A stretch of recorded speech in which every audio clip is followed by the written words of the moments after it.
Heleno, via Facebook, por que os evangélicos não acreditam na Eucaristia? Bem, é difícil explicar. Quem negou a Eucaristia pela primeira vez foi Lutero e seus seguidores. Calvino, Zwinglio, Melanchthon e outros reformadores junto com Lutero. Negaram.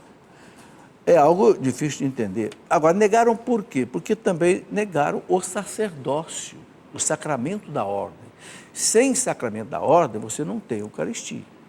Então, foi uma sequência de negações que chegou na Eucaristia.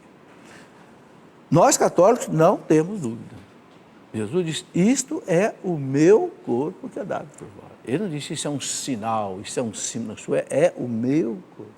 A igreja acredita nisso há 2000 anos. Nós estamos aí cheios de milagres eucarísticos pelo mundo inteiro. Né? Cheios. São centenas de milagres eucarísticos que a gente tem notícia. Né? Então, não acredito por uma questão assim de doutrina que vem lá de 1500 e pouco com Lutero e os reformadores. Na verdade, a briga com a igreja, a briga do protestantismo foi com a igreja. E aí passaram a negar muitas coisas que a igreja tinha como norma. Negaram procissão, negaram Eucaristia, negaram Maria, negaram o Papa, negaram o sacramento. Porque quando houve o confronto, houve um racha. Né? Então aí tudo se separou. Eu escrevi um livro para entender, está aqui, a Reforma Protestante. Porque a Reforma Protestante está completando 500 anos. Ela foi em 1517, nós estamos em 2017. Para entender o que aconteceu na Reforma Protestante, por que Lutero conseguiu fazer uma revolução religiosa na Europa? A igreja perdeu 1/3 dos católicos. Perdeu muitos padres, perdeu muitos bispos, perdeu muitos leigos. Por que isso?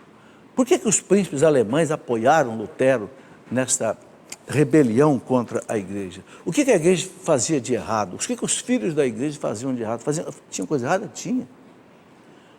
Né? Havia comportamentos errados de bispos, de cardeais, né? Mas não justificava o que Lutero fez.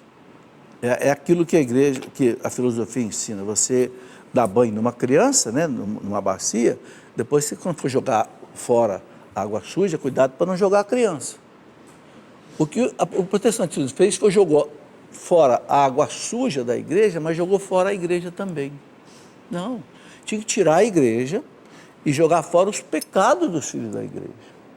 Qual é a diferença? A diferença, por exemplo, você pega Santa Catarina de Sena, doutora da igreja, uma freirinha agostiniana, morreu com 33 anos. Quando o Papa Gregório XI estava há 70 anos lá na França, na cidade de Avignon, subjugado pelo rei francês, e não conseguia voltar para a Itália, e o Estado Pontifício estava uma confusão. Santa Catarina de Sena foi lá, beijou a mão e o anel do Papa e disse, santidade, eu vim aqui pedir para o senhor voltar para Roma, porque eu estou sentindo o odor fétido do inferno aqui na sua corte.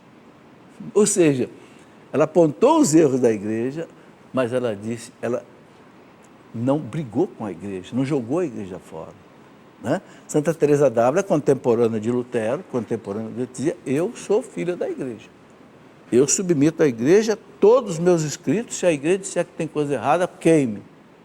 Né? Santa Catarina de Sena dizia, sabem que quando eu morrer, a causa da minha morte é o amor à igreja. É a diferença entre o santo e o herege. O santo, ele reforma a igreja, ele procura tirar os pecados da igreja sem desprezar a igreja, que a igreja é divina, a igreja é santa, una, santa. A cabeça é Cristo, o corpo é o Espírito Santo. O herege, ele se perde. Ele ataca os problemas, mas ataca junto à igreja. Essa é que é a diferença. É isso que não pode acontecer. A igreja não tem pecado. Quem tem pecado são os filhos da igreja. Como dizia aquele teólogo Karl Rahner, igreja santa de homens pecadores. Homens e mulheres pecadores. É dogma de fé que a igreja é santa. Está no credo. Creio na igreja una, santa, católica, apostólica. Ok?